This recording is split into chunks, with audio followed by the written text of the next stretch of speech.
Bulletin లో breaking చూస్తున్నాం. మహబూబ్ నగర్, రంగారెడ్డి, హైదరాబాద్ జిల్లాల టీచర్స్ ఎమ్మెల్సీ ఎన్నికల కౌంటింగ్ కొనసాగుతుంది. సరూర్ నగర్ ఇండోర్ స్టేడియంలో ఎన్నికల కౌంటింగ్ మొదలైంది. ఉదయం 8 గంటల నుండి కౌంటింగ్ ప్రక్రియ ప్రారంభమైంది. కౌంటింగ్ కోసం 28 టేబుల్స్ ను ఏర్పాటు చేసి వివిధ పోలింగ్ కేంద్రాల నుండి వచ్చిన బ్యాలెట్ బాక్సులోని బ్యాలెట్ పేపర్ ను మొదటగా బండిల్స్ తయారు చేసి అవన్నీ మిక్సింగ్ చేసిన తర్వాత ప్రతి టేబుల్ వైజ్ గా పంపిణీ చేసి కౌంటింగ్ ప్రారంభించారు. ఎన్నికల కౌంటింగ్ దాదాపుగా 1300 మంది సిబ్బంది పాల్గొన్నారు. కౌంటింగ్ సమయంలో ఎలాంటి అవాంతరాలు తలెత్తకుండా 144 సెక్షన్ అమలు చేశారు.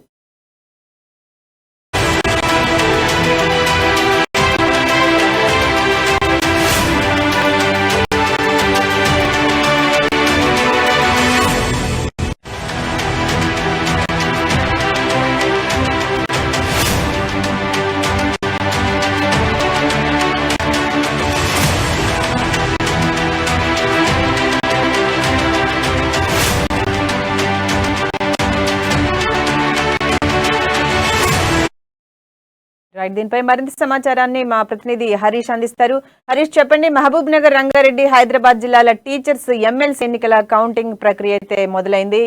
సరూర్ నగర్ ఇండోర్ స్టేడియంలో ఎన్నికల కౌంటింగ్ స్టార్ట్ అయింది. 8 గంటలకి స్టార్ట్ అయినట్టుగా తెలుస్తుంది. అక్కడ పరిస్థితి ఎలా ఉంది? ప్రశాంతంగా కౌంటింగ్ జరుగుతుందా? అప్డేట్స్ ఏంటి? ఏదైతే రంగారెడ్డి, మహబూబ్ నగర్, హైదరాబాద్ ఉపాధ్యాయ టీచర్ ఎమ్మెల్సీ ఎన్నికలకు సంబంధించిన కౌంటింగ్ అయితే సరూర్ నగర్ ఇండోర్ స్టేడియంలో కొనసాగుతుంది. ఈ రోజు ఉదయం 8 గంటల నుంచి కూడా కౌంటింగ్ ప్రక్రియ కొనసాగుతుందని చెప్పొచ్చు. ప్రధానంగా కౌంటింగ్ సంబంధించి కూడా ఇక్కడ అధికారులు అయితే పూర్తిగా ఏర్పాట్లను చేస్తారని చెప్పొచ్చు. ప్రధానంగా ఇండోర్ స్టేడియం చుట్టూ కూడా పోలీసు పహారా కాస్తున్నట్టు పోలీసు భద్రత నడుమ ఈ కౌంటింగ్ ప్రక్రియ కొనసాగుతుందని చెప్పొచ్చు. ఏదైతే రంగారెడ్డి, మహబూబ్ నగర్, ఏదైతే హైదరాబాద్ సంబంధించి ఉపాధ్యాయ ఎమ్మెల్సీ ఎన్నికలు అయితే ఈ నెల 13న ఎన్నికలు కొనసాగి ఎన్నికల తర్వాత ఈ రోజు కౌంటింగ్ జరుగుతుంది. ప్రధానంగా ఈ ఎన్నికల బరిలో దాదాపు 21 మంది అభ్యర్థులు పోటీలో నిలిచారని చెప్పొచ్చు. ప్రధానంగా అంటే ఏదైతే టీచర్ ఎమ్మెల్సీలో ఉన్న బరిలో నిలిచిన అభ్యర్థులు 21 మంది ఉన్నారు. ప్రధానంగా అయితే ప్రధాన పార్టీలకు సంబంధించిన ఏదైతే మద్దతు ఇచ్చిన అభ్యర్థుల పైన ప్రధాన పోటీ నెలకొందని చెప్పొచ్చు. అంటే ఏవిఎన్ రెడ్డి కావచ్చు, కాంగ్రెస్ నుంచి దాల్రెడ్డి హర్షవర్ధన్ రెడ్డి కావచ్చు, అలాగే ఏదైతే పిఆర్టీఎస్ నుంచి చెన్నకేశవ రెడ్డి, అలాగే అయితే పిఆర్టీ నుంచి కాటపల్లి జనార్దన్, యూటీఎఫ్ నుంచి మాణిక్ రెడ్డి, ఇలాగా 21 మంది అభ్యర్థులు ఎన్నికల్లో పోటీ చేశారు. ప్రధాన పోటీ మనం అయితే ఏదైతే ఏవిఎన్ రెడ్డి, హర్షవర్ధన్ రెడ్డి, అలాగే చెన్నకేశవ రెడ్డి అయిన ప్రధాన బీజేపీ, బీఆర్ఎస్, ఇక్కడ కాంగ్రెస్ పార్టీ మద్దతు పరిచిన అభ్యర్థుల పోటీ కొనసాగుతుందని చెప్పి ప్రధానంగా ఈ కౌంటింగ్ సంబంధించి కూడా అయితే మొత్తం ఈ ఎన్నికలకు సంబంధించి 9,700 ఓట్లకు పైగా ఓటు కొనసాగిన అయితే దీంట్లో మాత్రం 26,000 మంది తమ ఓటు హక్కును వినియోగించుకున్నారు. అంటే దీనికి సంబంధించి కూడా ఈ రోజు ఉదయం 8 గంటల కౌంటింగ్ కొనసాగుతుందని చెప్పొచ్చు. అక్కడ ఏదైతే ఈ కౌంటింగ్ సంబంధించి కూడా ఇండోర్ స్టేడియంలో ఏదైతే ప్రధానంగా 2 హాల్స్ ఉంటారో 2 హాల్స్ దాంట్లో 28 టేబుల్స్ పైన కౌంటింగ్ కొనసాగుతూ వస్తుంది. ఏదైతే కౌంటింగ్ సంబంధించి కూడా ఒక్కొక్క టేబుల్ పైన 1000 ఓట్లను కౌంటింగ్ చేస్తున్నారు. ప్రధానంగా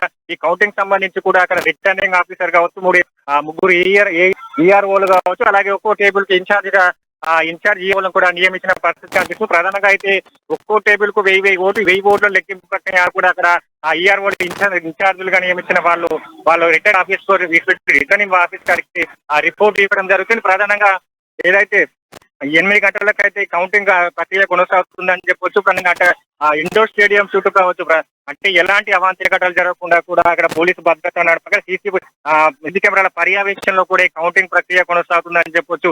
ఇదైతే మనం సార్వత్రిక ఎన్నికలకి ఇంకా 8 నెలల టైం మాత్రమే ఇక్కడ జరుగుతున్న టీచర్ ఎమ్మెల్సీ ఎన్నికలకు కూడా ప్రాధాన్యత సంతరించుకుందని చెప్పొచ్చు. ఏదైతే ఈ ఎన్నికలు పైగా అంటే సార్వత్రిక ఎన్నికలు ఈ టీచర్ ఎమ్మెల్సీ ఎన్నికల ప్రభావం ఉందని చెప్పేసి కూడా ఇక్కడ ప్రధాన పార్టీలు కూడా భావించాయి. అలాగే ఎవరి పార్టీ తరఫున మద్దతు ప్రకటన అభ్యర్థిని వాళ్ళు గెలిపించేందుకు ప్రచారాలు సైతం నిర్వహించారు.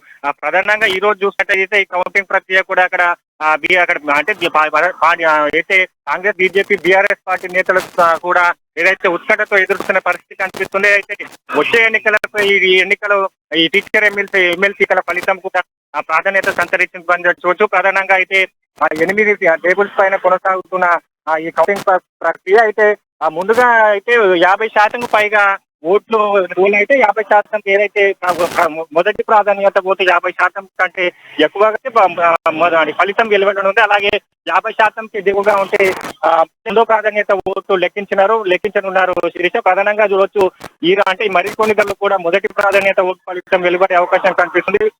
అంటే మొత్తంగా దీనికి సంబంధించి కూడా మరికొన్ని గంటల్లో ఫలితం వెలువడనుంది. Shirisha, thank you Harish.